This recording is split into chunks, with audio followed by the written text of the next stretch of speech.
ওম শান্তি। আজিৰ তাৰিখ ২৭ আগষ্ট ২০২৪ বৰ্ষ। প্ৰাতঃ মুৰলী বাপ দাদা মধুবন। আজিৰ পিতাৰ অমৃতবাণী হৈছে, মৰমৰ সন্তানসকল, চৈতন্য অৱস্থাত থাকি পিতাক স্মৰণ কৰিব লাগে। শূন্য অৱস্থাত গুচি যোৱা অথবা টোপনি যোৱা এয়া কোনো যোগ নহয়। আৰু আজিৰ প্ৰশ্ন, তোমালোকক চকু মুদি বহিবলৈ কিয় দিয়া নহয়? তোমালোকক চকু মুদি বহিবলৈ কিয় দিয়া নহয়? পিতাই উত্তৰত কৈছে, যদি তোমালোকে চকু মুদি বহা তেন্তে দোকানৰ সকলো বস্তু চোৰে চুৰি কৰি লৈ যাব। মায়া চোৰে বুদ্ধিত একোৱেই ধাৰণা হ'বলৈ নিদিব। চকু মুদি যোগত বহিলে টোপনি আহি যাব। আকৌ গমেই নাপাবা, সেইবাবে চকু মেলি বহিব লাগে। কাম কাজ কৰি বুদ্ধিৰে পিতাক স্মৰণ কৰিব লাগে। এই ক্ষেত্ৰত সৎযোগৰ কথা নাই। ওম শান্তি। আত্মিক পিতাই সন্তানসকলক কয়, এওঁ অৰ্থাৎ ব্ৰহ্মা সন্তান নহয় জানো? দেহধাৰী সকলো সন্তান। সেয়েহে আত্মিক পিতাই আত্মাসকলক কয়, আত্মাই মুখ্য। এয়াটো ভালদৰে বুজা। ইয়াত যেতিয়া সন্মুখত বহা, তেতিয়া এনেকুৱা নহয় শৰীৰৰ পৰা উপৰাম হৈ লুপ্ত হৈ যাব লাগে। শৰীৰৰ পৰা উপৰাম হৈ লুপ্ত হৈ যোৱা এয়া কোনো স্মৃতিৰ যাত্ৰাৰ অৱস্থা নহয়। ইয়াত সজাগ হৈ বহিব লাগে। চলোতে ফুৰোতে উঠোতে বহোতে নিজক আত্মা বুলি বুজি পিতাক স্মৰণ কৰিব লাগে। পিতাই এনেকৈ নকয় যে ইয়াত বহি বেহুচ হৈ যোৱা। এনেকৈ বহুতে বহি বহি লুপ্ত হৈ যায়। তোমালোকেতো সজাগ হৈ বহিব লাগে, আকৌ পবিত্ৰও হ'ব লাগে। পবিত্ৰতা অবিহনে ধাৰণা নহ'ব। পিতাই আজি কৈছে যে পবিত্ৰতা অবিহনে ধাৰণা নহ'ব। কাৰোৰে কল্যাণ কৰিব নোৱাৰিবা, কাকো ক'ব নোৱাৰিবা। নিজে পবিত্ৰ হৈ নাথাকে আৰু আনক কয় সেয়াটো পণ্ডিত হৈ গ'ল। নিজকে বৰ হিয়ান বুলিও ভাবিব নালাগে, নহ'লে পাছত সেয়াই বিবেক দংশন কৰি থাকিব। এনেকৈ নাভাবিবা যে আমি শূন্যলৈ গুচি যাওঁ। চকু বন্ধ হৈ যায়, এয়া কোনো স্মৃতিৰ অৱস্থা নহয়। এই ক্ষেত্ৰত চৈতন্য অৱস্থাত থাকি পিতাক স্মৰণ কৰিব লাগে। টোপনি যোৱা এয়া কোনো স্মৰণ কৰা নহয়। সন্তানসকলক বহুত সাৰ কথা বুজোৱা হয়। শাস্ত্ৰত দেখুওৱা হৈছে, চেতনাৰ সপ্তম অৱস্থাত গুচি যায়। তেওঁলোকৰ জগতৰ খবৰেই নাথাকে। তোমালোকৰতো জগতৰ খবৰ আছে নহয়। এইখন শ্ৰী শ্ৰী সৃষ্টি। পিতাক কোনেও নাজানে। যদি পিতাক জানে, তেনেহ'লে সৃষ্টি চক্ৰকো জানি যাব। পিতাই শুনাই, এই সৃষ্টি চক্ৰ কেনেকৈ ঘূৰে, মনুষ্যই পুনৰ্জন্ম কেনেকৈ লয়, সত্যযুগত আয়ুস দীঘলীয়া হৈ গ'লেও কুৰূপ হৈ নাযায়। পিতাই কৈছে যে সত্য যুগত আয়ুস দীঘলীয়া হৈ গ'লেও কুৰূপ হৈ নাযায়। তোমালোককতো পিতাই কয় গৃহস্থালীত থাকি সজাগ হৈ থাকা।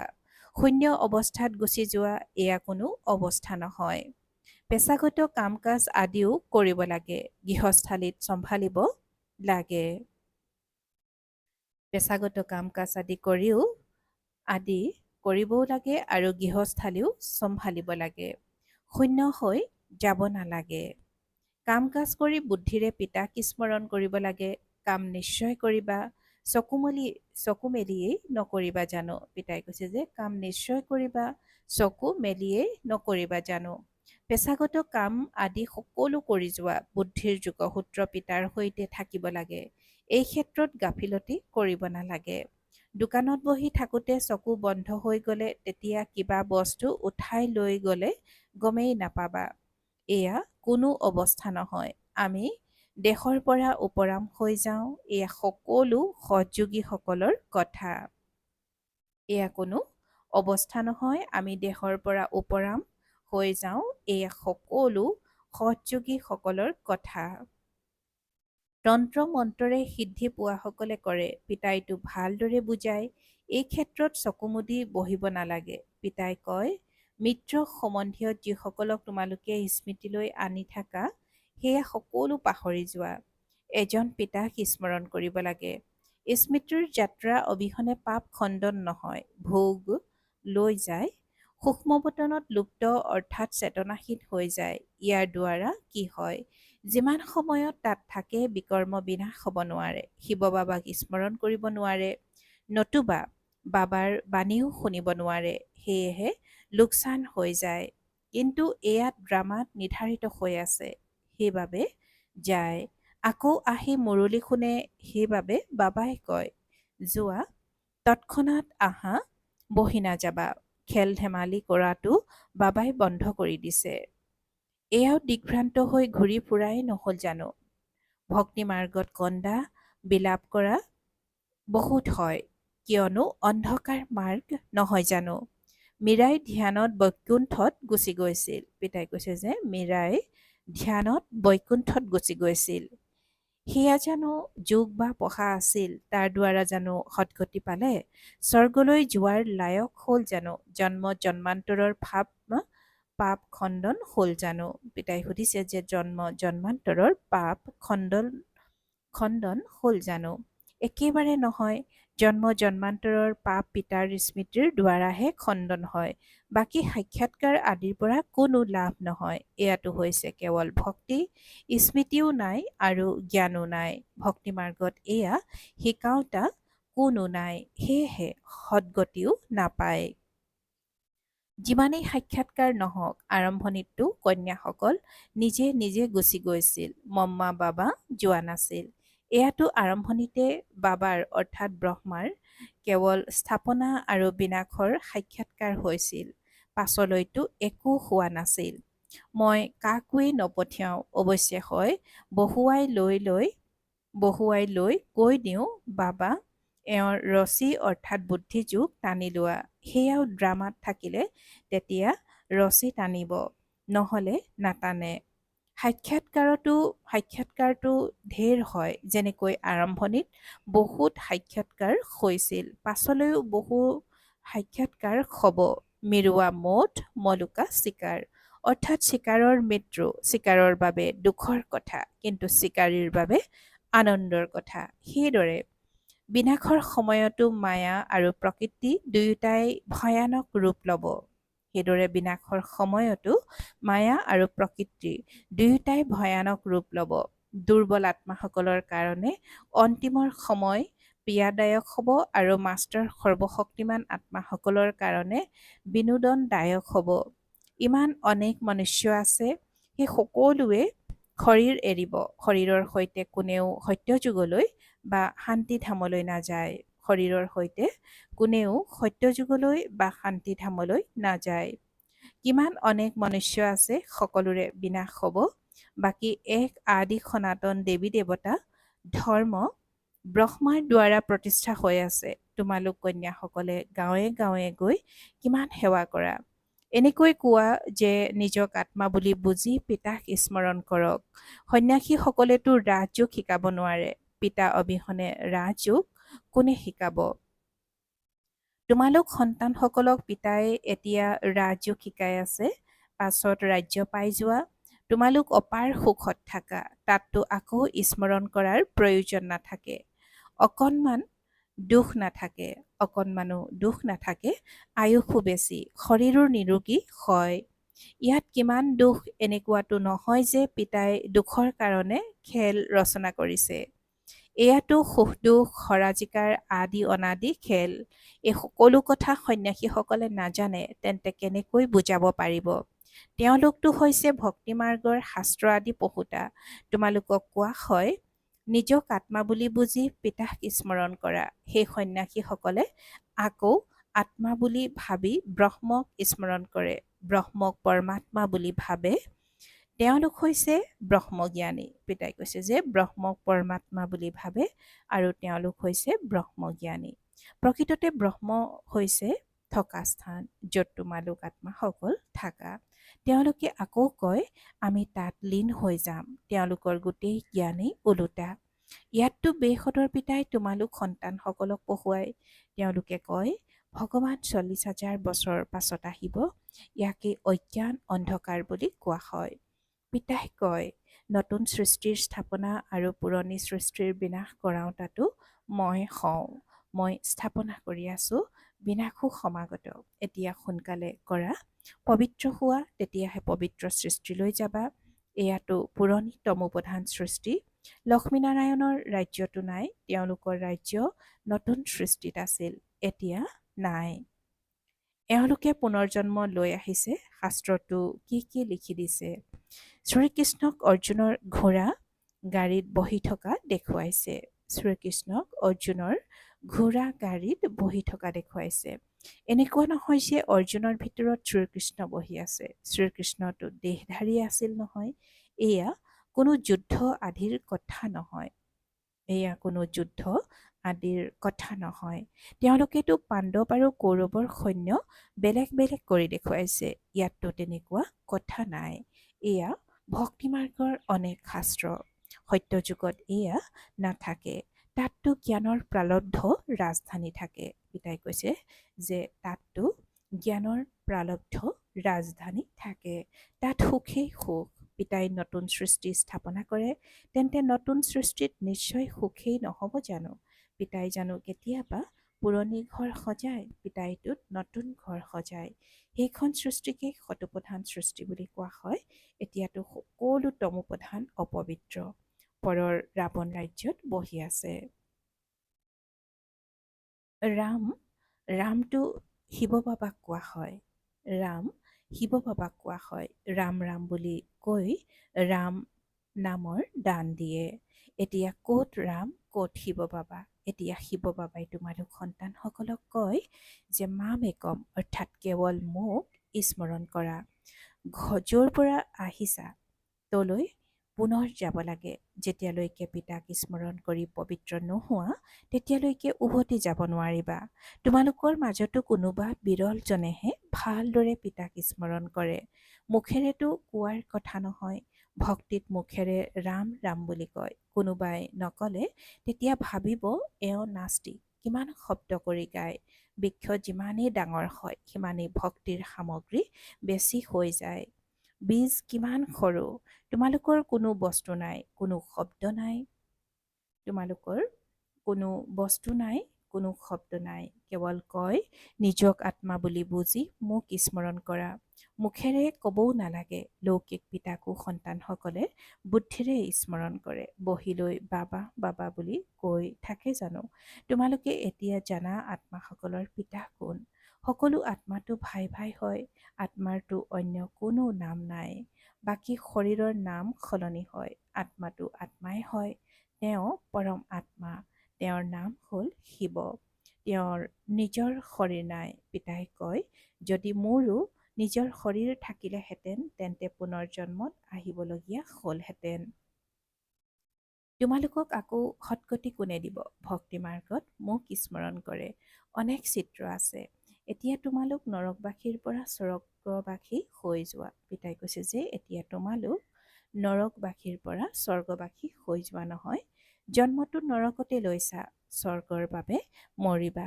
ইয়ালৈ তোমালোক স্বৰ্গলৈ যাবৰ বাবেই আহিছা। যেনেকৈ কোনোবাই দলং আদি নিৰ্মাণ কৰিলে তেতিয়া প্ৰথমে আধাৰশিলা স্থাপন অনুষ্ঠান উদযাপন কৰি লয়, পাছত দলং নিৰ্মাণ কৰি থাকে। স্বৰ্গ স্থাপনাৰ উদ্ঘাটন অৰ্থাৎ আধাৰশিলা স্থাপন অনুষ্ঠান পিতাই কৰিলে। এতিয়া প্ৰস্তুতি চলি থাকে। ঘৰ নিৰ্মাণ কৰিবলৈ সময় লাগে জানো? পিতাই সুধিছে ঘৰ নিৰ্মাণ কৰিবলৈ সময় লাগে জানো?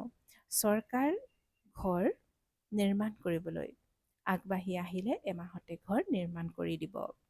বিলাতততো তৈয়াৰ কৰি থোৱা ঘৰ পোৱা যায়। স্বৰ্গততো বহুত বিশাল বুদ্ধি শতোপ্ৰধান হয়। বিজ্ঞানীসকলৰ বুদ্ধি তীক্ষ্ণ হয়। তৎক্ষণাত নিৰ্মাণ কৰিব। দেৱাল আদিত মণিমুকুতাও খোদিত কৰিব। আজিকালি নকল বস্তুবোৰ চোৱা কিমান ততালিকে তৈয়াৰ কৰি থাকে। সেয়াতো আকৌ আচল বস্তুতকৈও বেছি চিকমিকায় আৰু আজিকালিৰ যন্ত্ৰৰে ততালিকে তৈয়াৰ কৰি লয়। তাত ঘৰ নিৰ্মাণ কৰিবলৈ সময় নালাগে, চাফা হওঁতে সময় লাগে। এনেকুৱা নহয় যে সোণৰ দ্বাৰকা সাগৰৰ পৰা ওলাই আহিব। সেয়েহে পিতাই কয়, খোৱা বোৱা কৰা, কেৱল পিতাক স্মৰণ কৰা, তেতিয়া বিকৰ্ম বিনাশ হ'ব। আন কোনো উপায় নাই। জন্ম জন্মান্তৰ এই গংগা স্নান আদি কৰি আহিছা, কিন্তু কোনেও মুক্তি, জীৱন মুক্তিটো নাপায়। ইয়াততো পিতাই কৈছে যে খোৱা বোৱা কৰা, কেৱল পিতাক স্মৰণ কৰা, তেতিয়া বিকৰ্ম বিনাশ হ'ব আৰু আন কোনো উপায় নাই। জন্ম জন্মান্তৰ এই গংগা স্নান আদি কৰি আহিছা, কিন্তু কোনেও মুক্তি, জীৱন মুক্তিটো নাপায়। ইয়াততো পিতাই পাৱন হোৱাৰ যুক্তি অৰ্থাৎ উপায় শুনায়। পিতাই কয়, মই পতিত পাৱন, তোমালোকে আহ্বান জনাইছা, সেই পতিত পাৱন বাবা আহক, আহি আমাক পাৱন কৰি তোলক। ড্ৰামা পুৰা হ'ল, গতিকে সকলো ভাৱৰীয়া মঞ্চত উপস্থিত থকা উচিত, ৰচয়িতাও থকা উচিত। সকলো থিয় হৈ যায় নহয়, এয়াও এনেকুৱা। সকলো আত্মা আহি গ'লে আকৌ উভতি যাব লাগিব। এতিয়া তোমালোক তৈয়াৰ হোৱা নহয়, কৰ্মাতীত অৱস্থাই হোৱা নাই, তেন্তে বিনাশ কেনেকৈ হ'ব? পিতা আহেই তোমালোকক নতুন সৃষ্টিৰ বাবে পঢ়ুৱাবলৈ, তাত কাল নাথাকেই। তোমালোক কালৰ ওপৰত বিজয়ী হোৱা। কোনে বিজয়ী কৰি তোলে? কালৰো কালে। তেওঁ কিমানক লগত লৈ যায়, তোমালোক আনন্দেৰে যোৱা। এতিয়া পিতা আহিছে সকলোৰে দুখ দূৰ কৰিবলৈ, সেইবাবে তেওঁৰ মহিমা গায়। ঈশ্বৰ পিতা দুখৰ পৰা মুক্ত কৰক, শান্তিধাম সুখধামলৈ লৈ যাওক। কিন্তু এয়াতো মনুষ্যই নাজানে যে এতিয়া পিতাই স্বৰ্গৰ ৰচনা কৰি আছে। তোমালোক স্বৰ্গলৈ যাবা, তাত বৃক্ষ বহুত সৰু হ'ব, পাছলৈ বৃদ্ধি হ'ব। এতিয়া আন সকলো ধৰ্ম আছে, সেই এটা ধৰ্ম নাই। নাম, ৰূপ, ৰাজ্য আদি সলনি হৈ যায়। প্ৰথমতে দ্বৈত মুকুট, পাছলৈ একক মুকুটধাৰী হৈ যায়। সোমনাথ মন্দিৰ নিৰ্মাণ কৰে। কিমান ধন আছিল! সকলোতকৈ ডাঙৰ মন্দিৰ এটা আছিল, যাক লুটি লৈ গ'ল। পিতাই কয়, তোমালোক পদ্মাপদম ভাগ্যশালী হোৱা, খোজে প্ৰতি পিতাক স্মৰণ কৰি থাকা। পিতাই কৈছে যে খোজে প্ৰতি পিতাক স্মৰণ কৰি থাকা, তেতিয়া পদম জমা হ'ব। পিতাক স্মৰণ কৰিলে ইমান উপাৰ্জন হয়, পিতাক স্মৰণ কৰিলে ইমান উপাৰ্জন হয়, তেন্তে আকৌ এনেহেন পিতাক স্মৰণ কৰিবলৈ তোমালোকে পাহৰা কিয়? পিতাই পুনৰ সুধিছে যে তেন্তে এনেহেন পিতাক স্মৰণ কৰিবলৈ তোমালোকে পাহৰা কিয়? যিমানেই পিতাক স্মৰণ কৰিবা, সেৱা কৰিবা, সিমানেই উচ্চ পদ পাবা। ভাল ভাল সন্তানসকল আগবাঢ়ি গৈ থাকোঁতে বাগৰি পৰে। মুখ কলা কৰি অৰ্জা উপাৰ্জন নোহোৱা হৈ যায়। পিতাই আজি কৈছে যে মুখ কলা কৰি অৰ্জা উপাৰ্জন নোহোৱা হৈ যায়। বহুত মূল্যৱান লটাৰী হেৰুৱাই পেলায়। ভাল বাৰু, অতি মৰমৰ কল্পৰ পাছত পুনৰাই মিলিত হোৱা সন্তানসকলৰ প্ৰতি মাতা পিতা বাপ দাদাৰ স্নেহপূৰ্ণ স্মৰণ আৰু সুপ্ৰভাত। আত্মিক পিতাৰ আত্মিক সন্তানসকলক নমস্কাৰ। আৰু আত্মিক সন্তানসকলৰ আত্মিক মাত পিতা আৰু বাপ দাদাৰ প্ৰতি স্নেহপূৰ্ণ স্মৰণ আৰু সুপ্ৰভাত আৰু নমস্কাৰ নমস্কাৰ নমস্কাৰ। আৰু আজিৰ ধাৰণাৰ বাবে মুখ্য সাৰ প্ৰথমতে, গৃহস্থালীৰ চম্ভাল কৰি বুদ্ধিৰ যোগসূত্ৰ পিতাৰ সৈতে ৰাখিব লাগে, গাফিলতি কৰিব নালাগে। পবিত্ৰতাৰ ধাৰণাৰ দ্বাৰা নিজৰ আৰু সকলোৰে কল্যাণ কৰিব লাগে। দ্বিতীয়তে, স্মৃতিৰ যাত্ৰা আৰু পঢ়াতেই উপাৰ্জন আছে। পিতাই আজি কৈছে যে স্মৃতিৰ যাত্ৰা আৰু পঢ়াত উপাৰ্জন আছে। ধ্যান, সাক্ষাৎকাৰ এয়াতো হৈছে ঘূৰি ফুৰা, সেইবাবে তাৰ পৰা কোনো লাভ নাই। যিমান সম্ভৱ সজাগ হৈ পিতাক স্মৰণ কৰি নিজৰ বিকৰ্ম বিনাশ কৰিব লাগে। যিমান সম্ভৱ সজাগ হৈ পিতাক স্মৰণ কৰি নিজৰ বিকৰ্ম বিনাশ কৰিব লাগে। আৰু আজিৰ পিতাৰ বৰদান, শ্ৰেষ্ঠ স্মৃতিৰে শ্ৰেষ্ঠ স্থিতি আৰু শ্ৰেষ্ঠ বায়ুমণ্ডল গঢ়ি তোলোতা সকলোৰে সহযোগী হোৱা। পিতাই আজি শ্লোগানত কৈছে যে শ্ৰেষ্ঠ স্মৃতিৰে শ্ৰেষ্ঠ স্থিতি আৰু শ্ৰেষ্ঠ বায়ুমণ্ডল গঢ়ি তোলোতা সকলোৰে সহযোগী হোৱা। আৰু আজিৰ বৰদানৰ ব্যাখ্যা। যোগৰ অৰ্থ হৈছে শ্ৰেষ্ঠ স্মৃতিত থকা মই শ্ৰেষ্ঠ আত্মা, শ্ৰেষ্ঠ পিতাৰ সন্তান। যেতিয়া এনেকুৱা স্মৃতি থাকে তেতিয়া স্থিতি শ্ৰেষ্ঠ হৈ যায়। শ্ৰেষ্ঠ স্থিতিৰে শ্ৰেষ্ঠ বায়ুমণ্ডল স্ৰোত গঢ়ি উঠে, যিয়ে অনেক আত্মাক নিজৰ ফালে আকৰ্ষিত কৰে। য'তেই তোমালোক আত্মাসকল যোগযুক্ত হৈ থাকি কৰ্ম কৰা তাৰ বাতাৱৰণ আৰু বায়ুমণ্ডলে আনকো সহযোগ দিয়ে। পিতাই কৈছে যে শ্ৰেষ্ঠ স্থিতিৰে শ্ৰেষ্ঠ বায়ুমণ্ডল স্ৰোত গঢ়ি উঠে, যিয়ে অনেক আত্মাক নিজৰ ফালে আকৰ্ষিত কৰে। য'তেই তোমালোক আত্মাসকল যোগযুক্ত হৈ থাকি কৰ্ম কৰা তাৰ বাতাৱৰণ বায়ুমণ্ডলে আনকো সহযোগ দিয়ে। এনেকুৱা সহযোগী আত্মাসকলে পিতাৰ আৰু বিশ্বৰ প্ৰিয় হৈ যায়। আৰু আজিৰ শ্লোগান। অচল স্থিতিৰ আসনত বহিলেহে ৰাজ্য সিংহাসন পাবা। অচল স্থিতিৰ আসনত বহিলেহে ৰাজ্য সিংহাসন পাবা। ওম শান্তি। প্ৰীতি বুদ্ধিৰ হৈ বিজয়ী ৰত্ন হ'বৰ কাৰণে আজিৰ অব্যক্ত সংকেত। সদায় বিজয়ী হৈ থাকিবলৈ সাক্ষী স্থিতিত স্থিত হৈ থকাৰ অভ্যাস কৰা। সদায় বিজয়ী হৈ থাকিবলৈ সাক্ষী স্থিতিত স্থিত হৈ থকাৰ অভ্যাস কৰা। সাক্ষী হৈ এই দেহেৰে কৰ্ম কৰোৱা। এই সাক্ষী স্থিতিয়ে সহজ পুৰুষাৰ্থৰ অনুভৱ কৰায়, কিয়নো সাক্ষী স্থিতিত কোনো ধৰণৰ বিঘিনি বা জটিলতা আহিব নোৱাৰে। অন্তিমত যেতিয়া সকলো ফালে অস্থিৰতা হ'ব, তেতিয়া সেই সময়ত সাক্ষী স্থিতিৰেহে বিজয়ী হ'বা। ওম শান্তি।